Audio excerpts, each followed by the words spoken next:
Hello students. हम इस video में आपकी एसएसटी की बुक का chapter 4 life in rural area during British rule मतलब कि हम जबकि ये पढ़ेंगे जब हम लाइफ पढ़ेंगे जब ब्रिटिश का राज्य था और हम लोग गाँव में रूरल एरियाज़ में रहते थे। तो रूरल एरियाज़ में ब्रिटिश के रूल में कैसा रहता। When British come to India village, जब इंडिया के विलेजेस में ब्रिटिश आए, were self sufficient unit. The farmers own to the land owner the land he cultivate and he could not evolve. जब जो फार्मर्स थे वो उन लैंडों के मालिक जो वहाँ पर खेती करते थे, कल्टीवेशन करते थे, खेती करते थे, वहाँ से उन्हें कोई निकाल नहीं सकता क्योंकि वो उनकी खुद की ज़मीन थी। इफ़ द क्रॉप फेल्ड, जब crop failed due to natural climates such as floods, droughts, जब आंधी तूफान बारिश बहुत ज़्यादा पड़ी, बाढ़ आई और क्लाइमेट चेंज हुआ तो उनकी जो क्रॉप्स हैं वो फेल हो गई। The king reduce the land renew, और जो किंग था उसने तो क्या करा, जो लैंड की ब्याज लेता था जगह की, वो उसने कम कर दी। And sometime totally wrote it off the coming the British change, जब ब्रिटिश चेंज आया, the situation revenue was collected, जो सिचुएशन रिन्यू थी was corrected by against the company की तरफ से देखी गई। इट वाज फिक्स्ड, यह होती वो फिक्स्ड थी। No concession was give any even during year when crop fail, मतलब कोई भी कंसेशन नहीं दिया जाता जब क्रॉप फेल हो, जब बेकार हो फसल बेकार हो या कुछ हो, उसे जब ब्रिटिश के राज में कोई कंसेशन नहीं दिया था। हाँ, जब किंग थे तो उन्हें कुछ रिड्यूस कर दिया गया था उनके लैंड रिन्यू से, पर जब जो ब्रिटिश ने राज्य किया था हमारे इंडिया पे, तब उन्हें कोई भी कंसेशन नहीं दिया गया था, कोई भी छूट नहीं। To smooth the revenue collection the company brought about some changes. अब क्या किया था कि उसने जो वो थे क्या कहते हैं, कंपनी के हेड, उन्हें रिन्यू में कलेक्शन में कुछ चेंज कर दिया था। They introduce 3 new renew collection system, उन्हें 3 न्यू रिन्यू कलेक्शन सिस्टम को इंट्रोड्यूस किया था। पहला था द परमानेंट सेटलमेंट, दूसरा था द महालवरी, और तीसरा रोतवाड़ी सिस्टम। तो हम पढ़ते हैं पहला the permanent settlement. Cornwallis introduce a new system was permanent settlement. इन्हें जो ये कॉर्नवेलिस हैं, इनने जो है द परमानेंट सेटलमेंट को इंट्रोड्यूस किया था 1793 में। अकॉर्डिंग टू दिस जमींदार के according as become own as well, वो जो जमींदार थे उनके अकॉर्डिंग जो ब्रिटिश थे वो भी उसके लैंड के ओनर होंगे। He was required to pay a fixed amount to revenue to the government every year without specific time, जो स्पेसिफिक टाइम है रिन्यू का उसके अकॉर्डिंग गवर्नमेंट को सभी अमाउंट पे कर देना है जितना उसका होता था, कोई भी कंसेशन नहीं है और टाइम पे ही पे करना है। The zamindar under this system, इस सिस्टम में जो जमींदार थे, had much better position than the जो jagirdar of the Mughal period, जो मुग़ल पीरियड में जागीरदार से, जब इस पीरियड में जमींदार थे वो उनसे अच्छी पोजीशन में पहुंच गए, वो मतलब उनसे ज़्यादा रिच हो गए zamindar. The jagirdar did not own their jagir and could not sell it, वह इस टाइम ना तो खरीद सकते थे और ना ही कुछ बेच सकते थे। They could not adapt the cultivation from the land, उन्हें मतलब कि कल्टीवेटर में से भी निकाल के फेंक दिया गया था लैंड से। They could ever the dispose the government of their ladies. The permanent settlement excuse the company regular income, जो परमानेंट सेटलमेंट था, इससे जो थी कंपनी की रेगुलर इनकम बन गई थी। It also create a new class of landlords, मतलब और ने क्या किया था, एक क्रिएट कर दी न्यू क्लास लैंडलॉर्ड्स से which was loyal for the British, जो कि ब्रिटिश के लिए क्या थे, लॉयल थे, वफादार थे। एंश्योर देयर ओनरशिप, उन्हें ओनरशिप दे दी गई थी। Many of this landlords stay most of the time in town, जो और क्या था, जो लैंडलॉर्ड थे वो ज़्यादातर कहाँ रहते थे, टाउन्स में रहते थे। Where for their substantial their tenants to limit of their letters capacities.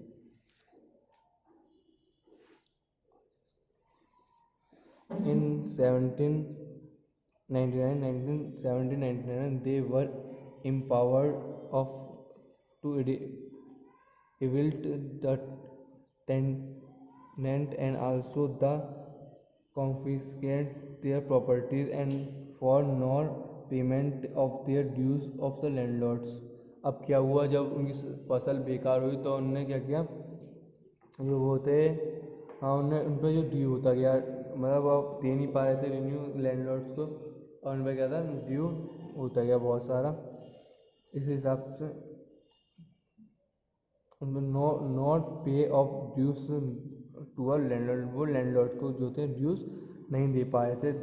This result, इसका रिजल्ट क्या हुआ, this result is making a large section of tenant disposed of land particular when crop failed.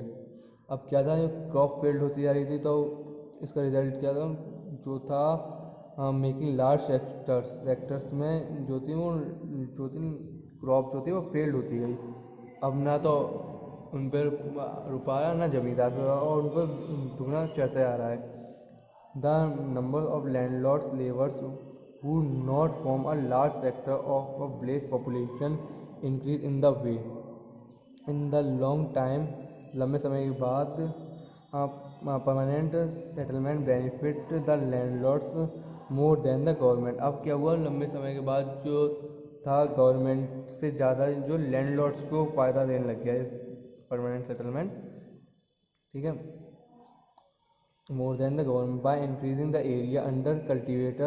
The landlord's collection of rent went up, put the amount they had to pay the government remanded the same। अब क्या हुआ, जो cultivation का land था वो तो increase होता गया, और जो रेंट था वो कम था गवर्नमेंट के अकॉर्डिंग, तो जो वो थे लैंडलॉर्ड्स वो ज़्यादा बेनिफिशियल हो गए गवर्नमेंट से, अमाउंट उन पर ज़्यादा आने लग गया। Amount they have pay to government reminded the same, और जो था पहले आ रहा था जब कम थे उन पर उतना ही, जब वो उन पर ज़्यादा लैंड हो गई अब भी उतना ही जा रहा था। अब आता है दूसरा, ryotwari and mahalwari systems. The permanent settlement was accepted to Orissa and coastal district of Andhra and Banaras. अब क्या हुआ, जो परमानेंट सेटलमेंट था उसे बंद कर दिया गया उड़ीसा में, कोस्टल डिस्ट्रिक्ट आंध्रा और बनारस में। इन मद्रासी प्रेसिडेंसी हाउ, इसके बावजूद एक डिफरेंट काइंड ऑफ सेटलमेंट को इंट्रोड्यूस किया गया इन जगह, जिसका नाम था ryotwari system. In this district settlement was made between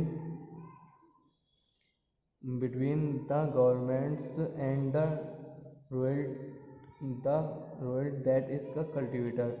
The revenue was fixed, renew किया गया, फिक्स कर दिया for a period that exceeding 30 year, मतलब 30 ईयर से कम नहीं, 30 ईयर के लिए रिन्यू जो था वो फिक्स कर दिया on the basis of the quality of soil की क्वालिटी देख के and nature of the crop, और क्रॉप का नेचर देख के।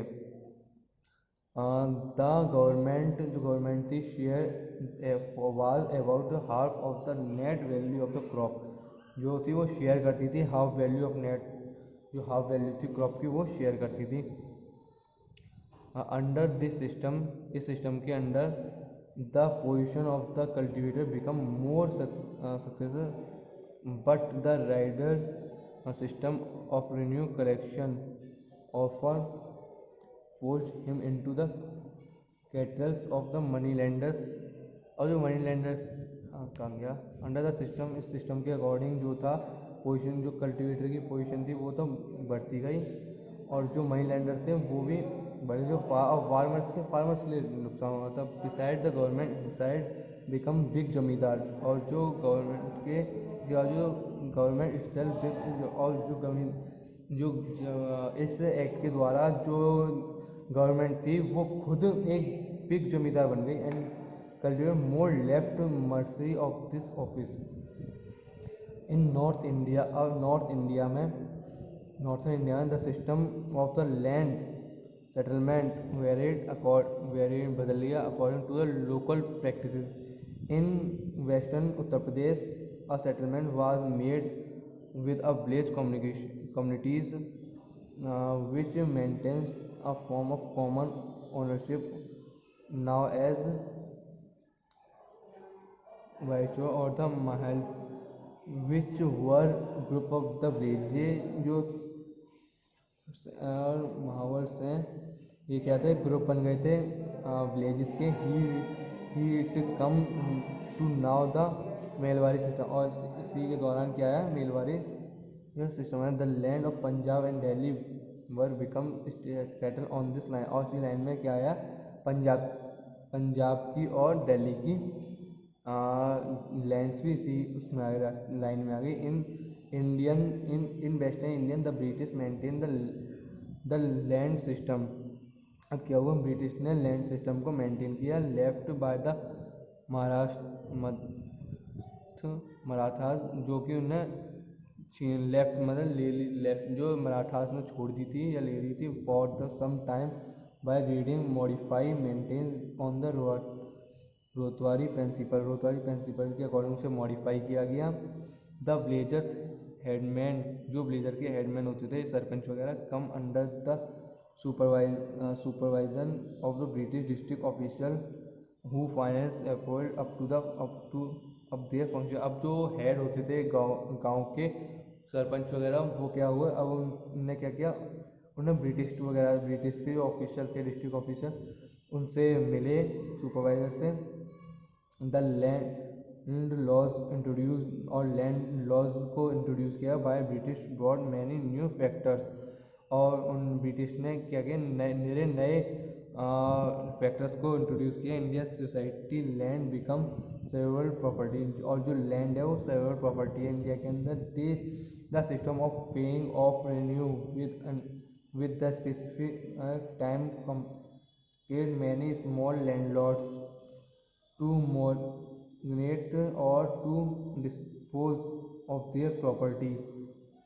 जो सिस्टम है पेइंग रिन्यू पे करने का विद द स्पेसिफिक टाइम, एक स्पेसिफिक टाइम के लिए मैनी स्मॉल लैंड होल्डर के लिए, कुछ लैंड होल्डर के लिए तुम क्रिएट किया गया, उन्हें बढ़ाया गया और to be disposed of their property। The new system has been mainly responsible for inequality ownership of the lands। जो inequal ownership होती थी लैंड्स की, उनके वो बहुत बेनिफिट हुए, grow property in the country side, but they also help in an indirect way the Indian agriculture, but लेकिन they help in indirect way जो इंडियन, पर लेकिन वो हेल्प कर रहे थे indirectly they Indian agriculture production by retaining it is to the market, के वो मार्केट में बेच सकें। For grains as well as the various kind of cash crop plantation product become important merchandise both of internal and external markets. मतलब कि वो इन सब चीज़ों को इंटरनल और एक्सटर्नल मार्केट्स में बेच सकें। क्या क्या प्लांटेशन कर सकें क्रॉप को, इस तरह के होते हैं। जैसे for example the cultivation of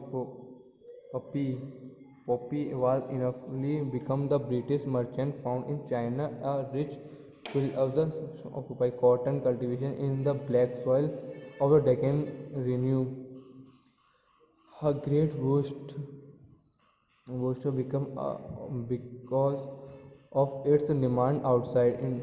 अब जो थी कॉटन की, वो कॉटन कल्टीवेशन करते थे ब्लैक सॉइल में, डकान में, वो उन्होंने ले ली, रिसीव कर ली, और ग्रेट बूस्ट से डिमांड से आउट अपने मतलब इंडिया से बाहर से सोल्ड कर दिया, बेच दिया गया।